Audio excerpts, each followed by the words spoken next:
The views and opinions expressed in this podcast by the host and or the guest do not necessarily reflect the views of the host and or Paranormal Buzz Radio and or its sponsors. Use of any material produced by Paranormal Buzz Radio without express written consent is prohibited. Paranormal Buzz Radio will not be held responsible for you holding your knees, crying, and rocking in a corner in a puddle of your own urine, or being beheaded by a group of children in a cornfield.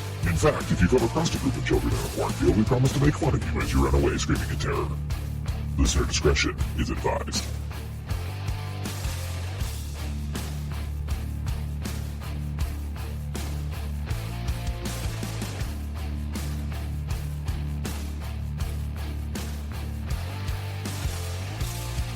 You're listening to REP Paranormal and Friends with your hosts, Kim Purvis and Allison Robinson.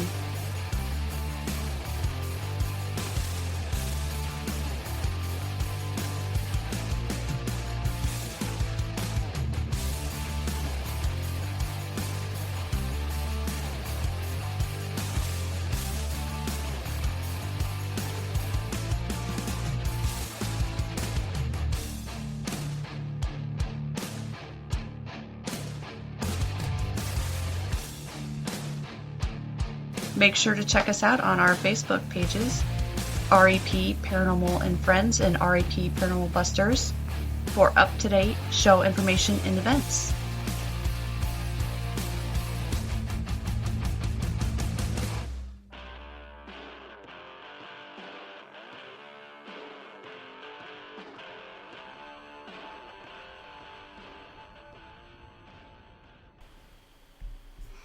Hey everyone, welcome to REP Paranormal and Friends.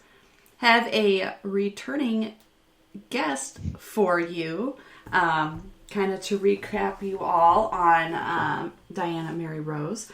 She is the author of Atlantis and Gaia, Magic, Reincarnation, COVID, and Earth Healing Today. But today, we're going to kind of dive into reincarnation. So please welcome Diana to the show. Welcome back. Well, thank you, Alison, for inviting me. It's lovely to be here. Oh yes, absolutely. I thoroughly enjoyed our chat last time, so this time I'm ready to kind of dive into a little bit more on reincarnation.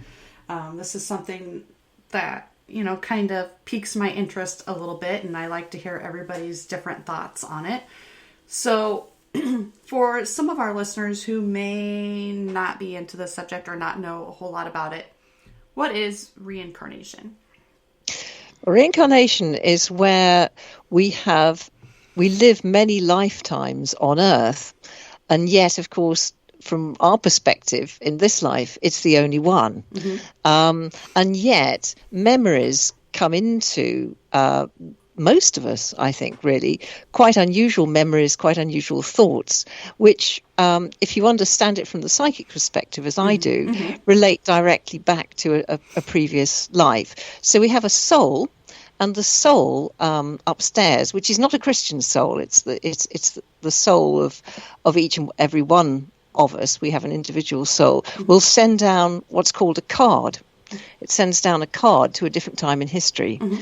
and I suppose it embeds itself, or whatever you like to say, into a human form, in a human body, and lives that role for that one lifetime. And then it will return to spirit, to the soul. And then later on in history, another card will be sent down from the same soul. And you gradually build up many, many lifetimes on Earth. And the purpose of that is to understand love, to grow and to move gradually towards what we might call nirvana, mm-hmm. Towards enlightenment. But it's one of those kind of weirdly wonderful things, and something which the West has denied, mm-hmm. Fundamentally, I think, through the Roman Catholic Church. The Church has denied it. So we all believe it doesn't exist, because mm-hmm. the Church has powerful teachings over many, many, many centuries. But in the East, it's taken as granted. We look at Buddhism and all sorts of religions in the East, and they accept this quite openly, that we live many lives. But yes, over here, it's something which, if you haven't experienced it, or you haven't even thought about it, most of us don't think about it, it sounds totally wacky. Right, yeah. And, you know, and some people may think that, and, you know, a lot of people probably do, and that's why a lot of people keep quiet about it. But how did you become interested in the topic of reincarnation? It's now it's built up over. Well, I'm 65 now. I should say that. It's built up over my entire life. First of all, through trying to understand fears and phobias in my childhood, and I couldn't understand them because they were coming from nowhere. It just seemed a very silly thing. Well, I seem to have these crazy fears, and well, people do. So, but I've also always been interested in the psychic side of things, and I've read many books.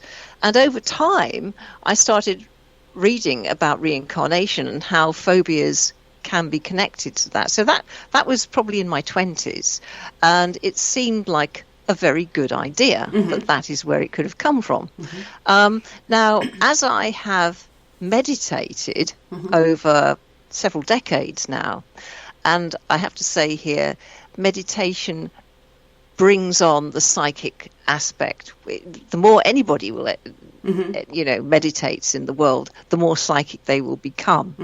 And I have meditated practically every day for probably 15 years or so. Oh, wow. And I have become much more psychic. Now, with that has come an understanding of the fact that reincarnation exists, and then I've been able to link that back to those early fears and phobias. But I've also linked it back to various boyfriends and love at first sight, as you do sometimes, or a disinclination to like somebody. Well, why don't I like that guy? I mean, he's perfectly reasonable, but personally, I don't like him. So then you start looking at relationships, looking at personalities, and then realizing that those instinctive feelings come from a past life.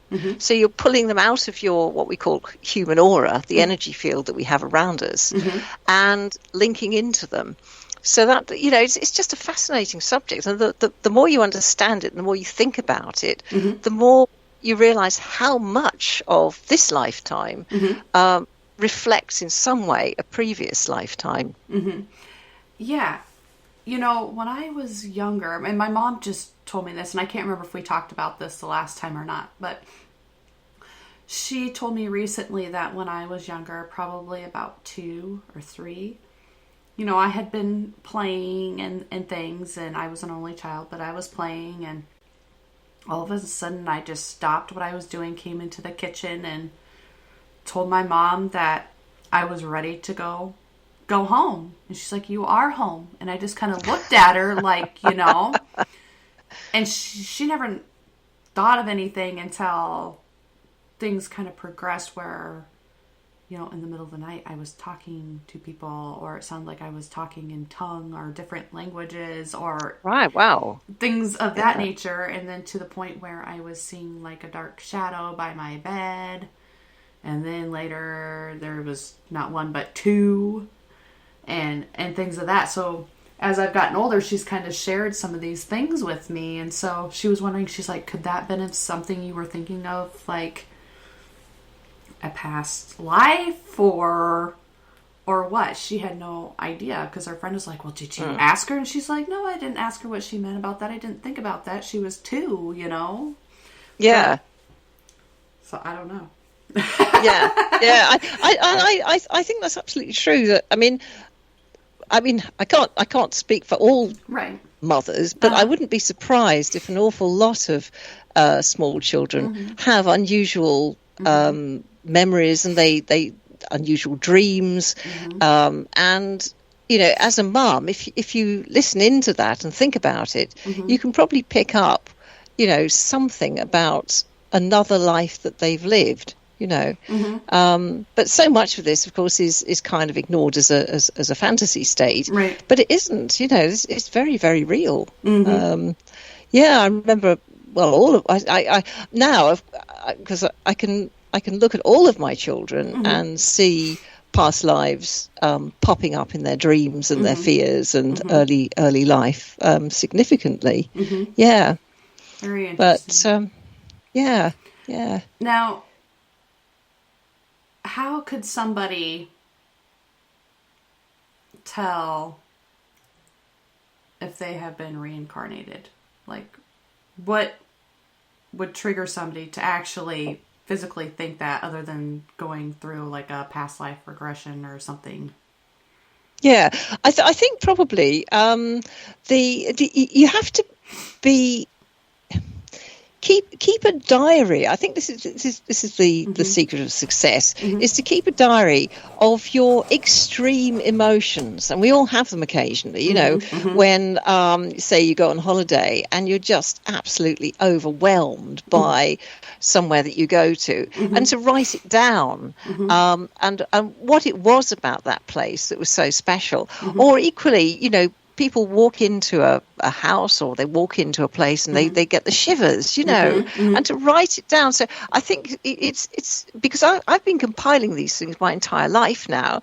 But for the beginner, shall we say, I think it's probably the best plan is actually to get a book and write down these things and think about them and gradually plot, in a sense, you know, you sort of dates in history that you're really interested in, or for whatever reason, either in a positive or a negative way, and write down locations, holidays, and then also, you know, sometimes it's those unusual holidays that just happen to you, which can be quite seen as karmic. You know, they were meant to be, and I've had this several times now, because we have in the UK anyway, we've got various cheap airlines, and they do holidays, and sometimes you think, oh, let's just go somewhere, you know, and you look up and you think, wow, that's an amazing deal, let's go to Berlin, you know, right. Because it was like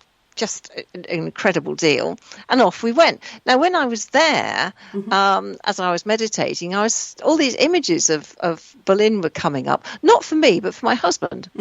And I now realise that he has definitely had a life in Berlin in the past. And then you start to think, well, was it meant to be then that we should go to Berlin to somehow revisit that place for some sort of karmic reason? I do believe that this is the case, because when you have, it's called synchronicities, I think it's called, isn't it? Yes. You know, you just, for whatever reason, you just end up somewhere. And there's an incredible explosion of emotion, you know, and these kind of things. So, yeah, it's really looking at your life, and emotionally tuning in to things that have occurred, which really stand out, and then write down and so on. But I would also add to people to get yourself on a meditation course, learn to meditate properly, and then things may well start to turn up anyway. So it's actually quite a. I know a lot of people are into hypnosis, aren't they? You know, you can hypnotize people back into a past life and so on and so forth, and that's an interesting thing as well. Have you done that? I have tried it with a couple of homemade. Brian Weiss is the guy, isn't it? Who's famous for hypnotizing people back, and I did have a couple of his tapes a long time ago, and I tried them, and it was fascinating. Yeah, because I went into this space and I saw myself on a battlefield, and I was something like a Viking, and I remember looking down. In fact, I think he says in one of his tapes, "Look down at your feet," and I looked down at my feet, and they were sort of like flat sandals, you know, kind of. Yes. Those Roman, what they call gladiator sandals. I can't remember what they're called, but those sort of flat sandals. But I'd had the feeling it was something like that, but it certainly wasn't today, and it was certainly very real. So yeah, I mean, that's another way of self-help, in a sense, of trying to work out whether it's really true, because you see things and you know you've seen them, and you don't understand them, but they're certainly not of this this time in history. So I think that's quite a good way as well of just, if you're trying to kind of believe in reincarnation, because I know how difficult it is. If you haven't got any evidence, you haven't experienced anything solid, substantial, then of course it is very difficult. But that's certainly a way round it, I think, to do something like that too. Either meditation or hypnosis, to really start to see things. And once you've seen something yourself, then you're more open to reading books about it, and then picking up other ideas about it, and so on and so forth. So it's a bit of a sort of snowball effect, But getting into it in the first place, probably something like that's a good idea. Yeah. Yes, which I do need to work on my meditations. I've been told many times I need to meditate, probably to calm myself down, because I'm a very high-strung person. But that's one thing, though, I would like to be able to do, is I need to open myself up more. Because I do have, I get visions of spirits and things in my dreams. They come to me, whatever, blah, blah, blah. So I want to be able to be more in tune to that, but also keep myself like honed in, or like more structure with it, if you want to say, because sometimes I open myself too much, and then I channel, and then I can't stop channeling. So sometimes that gets a little overboard, but that's one thing I would like to do, is be able to get to a space like that. I would like to be able to go through something in either myself, or have somebody do it for me, like a past life regression. I think that would be very interesting to see. Yeah, there are quite a lot of people who do believe in it, but they don't talk about it. Unless you talk about it first, and then out come these incredible revelations. I mean, I remember a friend of mine, and I don't know why we were talking about it now, but I mentioned reincarnation, and she said, "Oh, don't tell me about reincarnation. I know all about that. I've had dreams of, I think this is sort of Roundheads and Cavaliers, the Civil War in Britain, since I was a small child, and, very, very vivid ones." So she fully accepted that. But had I not mentioned it, she wouldn't have mentioned it, and I'd never have known. People keep these things very quiet. Yeah. Like they do many things, a lot of people keep their near-death experiences and things quiet, because they think people are going to think they're crazy, Yeah, absolutely. But that's coming, more people are coming out with those as well, so. Yeah, that seems to be more mainstream in the West now, doesn't it? It is accepted.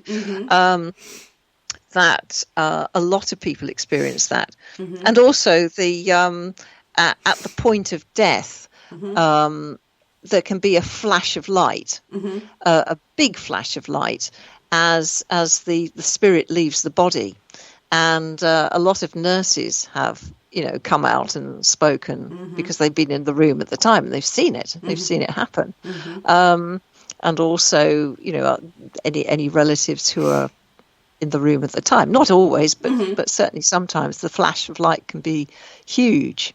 So it's all sort of, but then of course it gets scuppered by those wretched scientists who then, explain it with, I don't know how they manage to explain it, but it's just some sort of weird chemical abnormality in your brain or something, but no, too many people have had exactly the same experience. To deny it. It's fascinating. Yeah. Right. Yes. Yeah. It is fascinating. Now, I know we kind of spun off onto near-death experiences, but back to reincarnation. Is everybody reincarnated? Almost, I would say. I mean, there's always the odd one that comes through who is new to this world, and you know what? I mean, because I'm clairaudient. I mean, I'll just say this now, which means that I can hear my spirit guide talking to me internally. And he's got a lovely voice, and I've heard him for many, many years now. So we can have these sort of telepathic conversations. Anyway, so he was. I'm off walking the dog or whatever it is I'm doing, and I'm thinking my own thoughts, and I'm hearing him sort of talk back. And one thing he did say was that Queen Elizabeth II, who's just died a year ago, that she was new, she was a novice to the world, and that was the reason why she was given the job of queen, because she didn't have to do anything. She had servants to do everything for her. She didn't have to deal with money. She didn't have to, all she had to do was be there and smile at people and be pleasant. And that was, I'm sure there are plenty of reasons, but one of the reasons, certainly the major reason, was because she was a new incarnate, and she hadn't had past lives in this world before. So that was so interesting, and it kind of weirdly makes sense, because I mean, what does she have to do? Nothing really, other than be there, so that was kind of her like initiation into this world. So yes, there are a few people who haven't, but on the whole, the vast majority of us have had many, many lives, and they go back many centuries, and they can even go back to Atlantis, or indeed Mu, which are the very early civilizations on the world. And they are not fantasy, they were really there. So I've had hence the name of the book, Atlantis and Gaia. There's a lot of information about Atlantis in it, and that is all channeled, which came through from my spirit guide, about the history of the early times on Earth. And a lot of us have had past lives in Atlantis, because we are now coming through to the new Atlantean era, the age of Aquarius. So that's So most of us have in brief. yes, and most of us have been reincarnated multiple times. And most of us won't believe it. That's right. Also. Now, but it does explain all sorts of weird things that happen to all of us. If you manage to find yourself a psychic who can, like me, I suppose, who can explain why you have this particularly weird sort of strange experience or nightmares or whatever, and then they'll be able to explain where it's coming from and why it's coming through as well, because karma has a lot to do with reincarnation. And how does karma play into reincarnation? Well, not every lifetime. As I understand it, we've had many hundreds of lifetimes, and not every lifetime will be available to us in this life to access. So, in other words, our fears and great joys and relationships, boyfriends, girlfriends, all this kind of stuff that happens. An awful lot of that is to do with past lives and how that relationship panned out or didn't pan out in the previous life, and we come back and to relive that relationship and try and get it right next time round. But the vast majority, if you consider that we've had hundreds of relationships over hundreds of thousands of relationships over hundreds of lives, they can't all be relevant to today. So there's only a certain number of past lives which are available to us in this lifetime to access, and the rest are simply out of view and won't be in any shape or form. You can't delve into most of them. So it's as I've just compiled my son's, out of fun actually, because I've got so many notes on my children's past lives. I thought, right, I'm going to put these down and write a little book. And I've just compiled one for my son Christopher on his past lives, going back. And the ones, I suppose, there are probably about 30 that come through, which are important to him. So that's not to say everybody has a similar number of lives, but for him, certainly about 30. Oh, wow. Are touching upon him in some way in this life. Yeah. Oh, that's very interesting. Now, what are the stages of reincarnation? How do you mean stages? What does that mean? Or like realms or tiers of reincarnation. Like I know in like Buddhism they talk about different like tiers. Like there's like 5 or 6 of them that a rebirth can take form. Have you heard about that?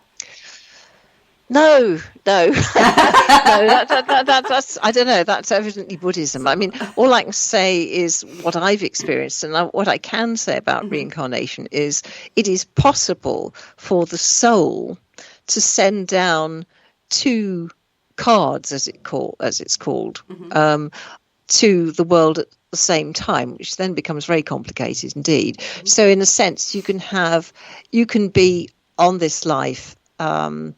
And you can have another aspect of the soul, which is kind of also you, but it isn't you, in the world at the same time. But they would never meet. They never, ever meet. In fact, I mentioned in my book, Atlantis and Gaia, I go into quite a lot of detail with George Harrison, the pop singer, the Beatles, George Harrison, and his past lives, because they're particularly interesting.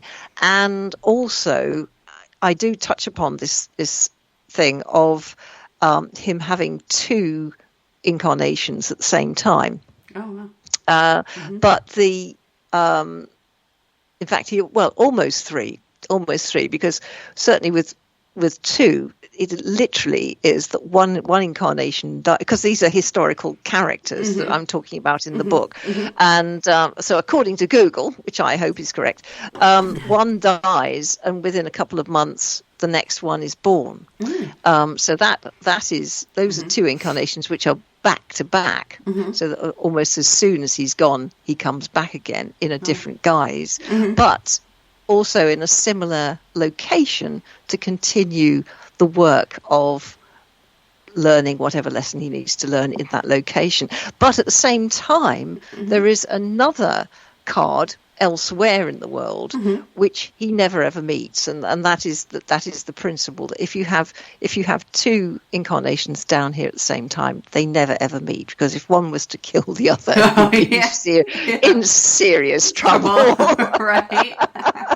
but so it can be quite complicated like that. And I'm just learning, learning as I go, because I'm just hearing more and more and more. But in terms of layers, I'm not sure. Yes, I mean there are, in terms of the soul, there is an evolutionary depth to different souls. So we are all moving forward towards nirvana, towards enlightenment, and you do have different evolution. Different people are at different levels of evolutionary growth. On that, so as you're growing, as you're moving towards enlightenment, you're becoming much more. You move through the angelic soul, indeed, which is something I didn't know until I read this, because George Harrison has that. He has an angelic soul, and so on. So yes, you have to read my book. It does explain quite a lot about reincarnation, using George as an example, and other people actually. I mean, I mentioned Michael Douglas and Kirk Douglas as well, and so on. Quite a few celebrity names have come down to me to write about. Another one being William Shakespeare. Yes, I remember. He was Virgil in a previous life, but he's also Winston Churchill in a later life. And interestingly, if you look at Churchill's speeches, he's very Shakespearean in his language, and I'm sure he used Shakespeare quite a lot. So it's quite fascinating. So the book goes into different characters and different how they relate over time. And some are certainly much more evolved than others. And also you can evolve, but you can also devolve as well. So somebody like Adolf Hitler, for example, has evolved over time. He was a highly evolved soul, which is why he had so much power. but then devolved through doing evil. So this explains how you can have somebody very powerful and very charismatic who's also pure evil, because at some point in his earlier incarnations he was a highly evolved spirit. And he's gone down. He's kept his power, unfortunately, but he's devolved down into murder and power and unpleasantness. So it's interesting, the process behind reincarnation. Yes, it is. Now, what do you think happens to our souls after our last reincarnation? Well, they rest in peace, and they what happens, I think, is that they have the opportunity at that point to come back. And I know certainly there's some people who believe that is the case with them, that they have reached enlightenment, and then they can choose whether or not to come back to the earth to help others, to as teachers. They can come through as masters, or they can come through as great healers, sitting in the background of life. But they come to help, and usually they are out of the public eye. They're important people, but they're sort of out of the public eye, helping in the background. So that is one thing, but that is a choice for them. They can come back if they choose, but they don't have to. Otherwise, they're upstairs, as it were, as it's called, helping. They help as spirit guides, or they're helping as, they're helping the angelic layer to heal the world and so on. They're up there sort of watching over it and helping it in some respect. So they can either be on the ground on Earth, or they can be upstairs looking down. But they certainly have tasks. But they have that wonderful, the choice of returning or not, Yeah. But what they don't have is the karma. So they don't have to go through all that. They are there to help, not to sort out their all their old relationships, over many centuries. Now, you talked about your son, and you think he's had, so far that you know of, 30 past lives. Something like that. How many do you think you've had? Do you know? I haven't compiled them yet. I've still got them I've got them in a pile of notes at the back of the room here. And I mean, the way I've done it over time is I used to have a voice recorder, and every time I heard a name, and you just get these names just popping up, like sort of Rio de Janeiro or something. I'm saying, what's that? Where's that come from? So I'll sort of index it. I'll say, well, Rio, or whatever, and whoever it relates to, and so on.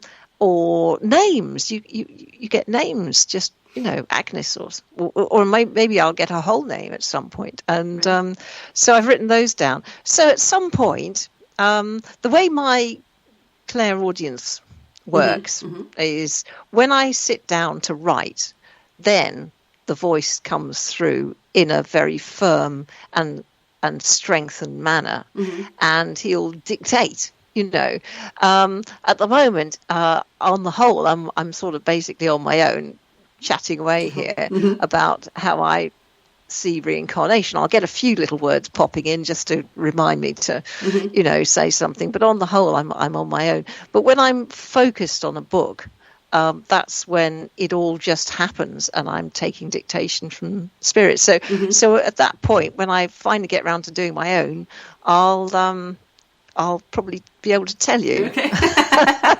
At the moment. But it's interesting because you see, not all incarnations are famous, of course, by any means. They're the ones, of course, everybody likes to hear about. Yeah. But in actual fact, I mean, I've spent so much time on a couple of I know full well that there's a guy called Henry who is very, very, strongly connected with me from the First World War. And there's a lady called Caroline from the 18th century, and she's very strong as well. There's also a lady called Megan, who was very, very important from the 17th century, and another one called Morgana from some time back in history, who was a healer and a Welsh lady. So I've got a lot of Welsh connections. So I've got all these names I could carry on, but of course it's not, they're not interesting because they're not terribly famous. But on the other hand, I do know that I was Harry Hotspur, who was connected to, he's a son of the Duke of Northumberland or something. I know he turns Shakespeare anyway, but I do know I was him. And so on. So I've got a lot of work to do on them. At the moment, I've that's work in progress. So at some point, I'll try and make sense of it all. It's complicated because there's no point in me just writing a book and saying, "Oh, I was him," because nobody will believe me. So this is where, when you're writing a book on reincarnation, you have to try and give as much detail as you can. Right. You have to connect it to today and make sense of it in a way that people will hopefully try and give me, some sort of credit for. Because I mean, it's quite a sort of wacky subject, but it's extraordinary. Yeah. Yes. Yeah. Yes, it is. Now, do you think that animals, can they be reincarnated?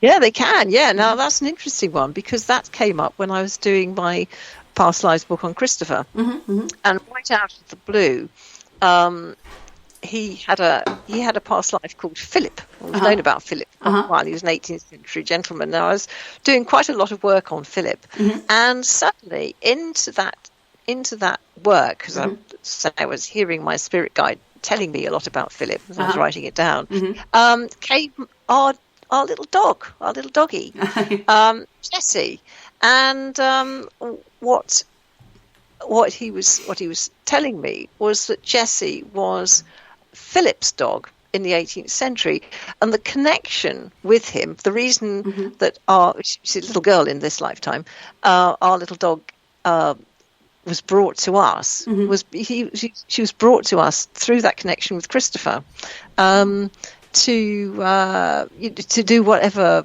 dogs need to do in this life. But yeah, they do reincarnate. Now I had known that before as well, because I had a lady years ago who used to come for healing once a week, and she had several horses, and the horses came into some of her past lives again.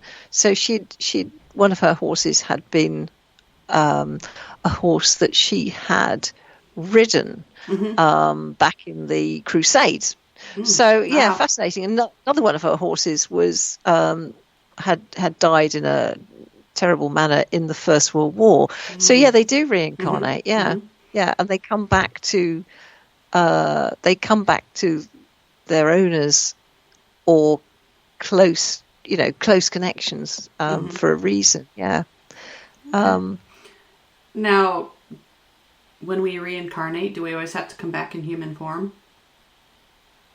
Now that one I don't know, because that's certainly something which I've never explored, and at the moment I don't really want to explore that, because if I go off on that as well, I'll never get everything else finished. So it's kind of like one step too far for me at the moment. But I do know there are certain cultures that do, don't they? In Thailand, I think they believe that or something, but I've not come across it myself. Now it could be because I'm simply blocking it out, because I just can't handle that concept myself, because I know a lot of people do that, certainly with psychic work, is if you have a belief system, then that actually blocks out that psychic understanding. So if, for example, you are a confirmed sort of Roman Catholic, then it will be and you're a medium, and you're an exceptionally good medium. It can be sometimes that you simply never ever see past lives. Most mediums will accept past lives because they come across them, but if they have a strong belief, religious belief, that it cannot be, then they simply won't know it. They will, and they'll they'll believe it doesn't exist, because their belief system is overlaying the mediumship, if you know what I mean. Right. Yes. So yeah. So I suppose we might call that a delusion on some level, but it's the case. Yeah. So you can prevent yourself from going down certain pathways, and it could be that with people turning into animals, that's just like no. Yeah. I don't want to think about it at the moment. Anyway. Yes. Yeah. I was just curious because when I was younger, my cousin and I always talked about it, like, if we came back, would we come back in human form, or would we come back as like an animal or something like that? So that's what kind of just popped into my head. Yeah. Now, do you have any other books in the works? I've got 2 other books actually. They're in the publishing process, so they're with a different publisher called Olympia, and one is called Psychic Mystic, in which I talk about the hierarchies quite a lot of life. So the different bands of enlightenment. So in a sense, that's probably something a little bit like what you were talking about earlier. And I'm talking about masters and angels and angelic apparitions and things like that, and the purpose of angels and how they feel, actually, how they respond to life, and their connections with the war, for example. So I'm talking about the Angel of Mons, which is a very famous apparition in the First World War, and so on. So that's Psychic Mystic, and the other one is called Reincarnation in Gaia's Bower. And that, again, is taking reincarnation a little bit further. I carry on talking about dear George Harrison. But also, it goes into music and the healing aspect of music. So I'm looking at some of the Beatles songs, but also other singers as well, and how healing their music is, and the importance of rock music at this time on Earth. And how that affects the regrowth, so Gaia's sort of rebirth in a sense, of rock music, and it's quite fascinating. Vibrations. Also looking at people like Vincent van Gogh and his background, and also his lunacy and where that was coming from, and all sorts. Because it all sort of links into the psychic aspect. So yeah, they're similar, but they're different, and they certainly all bring in sort of famous names, because they're names that we understand. Everybody knows Vincent van Gogh was, cut his ear off, and I'm sort of explaining, well, that's because he was clairaudient, but he was also a very sick man. So what he was hearing through his clairaudience was negative, not positive information, and it was driving him around the bend. And this he was trying to cut his ear off, was actually trying to release that, so through his insanity. So yeah, they're interesting books, and but those 2 are still in the publishing process, and at the moment I haven't got a date for them to come out. So everybody will have to just keep their eyes and ears open. Sometime in the next 9 months they might appear, but publishers are mysterious beings. They just they go very silent, and then eventually they pop up and say, "Oh, that's it. We've got a publishing date." So Now, you have a website too, right? Is that the Rutland-healing.co.uk? Yes, that's right. Yes. Yeah. So if people want to read up more, or maybe get in touch with you, they could do so on your website? through absolutely through the website, and or indeed, I think if you put Diana Mary Rose psychic author, you'll also it'll turn that website up pretty fast. I hope. I hope so. Yeah. And to buy your book now, Atlantis and Gaia, that you can find on Amazon and pretty much any place that sells books, right? I hope so. It's certainly it's on Amazon. It's on the Waterstones site in your country is what's your big we have Barnes and Noble. He says Barnes and Noble. That's right. Yes. It's there, and also I did see it on Walmart. Yeah, I did too. I sort of Googled it. I put my name in and to see where it turned up in all these wonderful sites. So yeah, it's around quite a lot. Yeah. Yes. And it's yeah. So yeah, please buy it. And also, can I say, yeah, if anybody please does buy it, indeed, I hope you will. Please leave me a review, on Amazon, or particularly on Amazon, because that helps me a lot. Reviews matter, and actually they're incredibly difficult to come by, because most people just buy a book and they think of it as they do, but they don't think of going back and giving a review. So there you go. But to the author, they're absolutely gold. So, oh yes, absolutely, absolutely. Now, thank you for being on again. Not at all. Thank you very much. And to all of our listeners, make sure to go check out her current book, Atlantis and Gaia. You can find it at any bookstore, Amazon, wherever you prefer to buy your books. And make sure you leave a review after you read it to help her out. Thank you very much. All right. Thank you for being on again. And thank you, everybody who's listening. We appreciate each and every one of you. Peace out. All right.